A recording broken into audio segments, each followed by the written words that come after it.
Shivani Singh. I am from Surat. I am attending Bodhi from 3rd of June, and I am very grateful and very glad to attend these classes of yoga, teaching, training.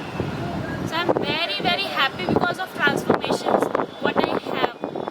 Because someday I just practice yoga as a competitive thing, but now I knew some good things about yoga and something very large in yoga. So I'm very grateful to attend these classes because this transforms my life totally. Because my food carvings are very less now. Very less now. I'm very happy about it that I control my carvings here, and my sleep factor also less because I sleep at 11 o'clock and wake up at 5 or 6 o'clock easily without any alarm or without anything. Someday I just practice as yoga as just a posture or just a competitive things.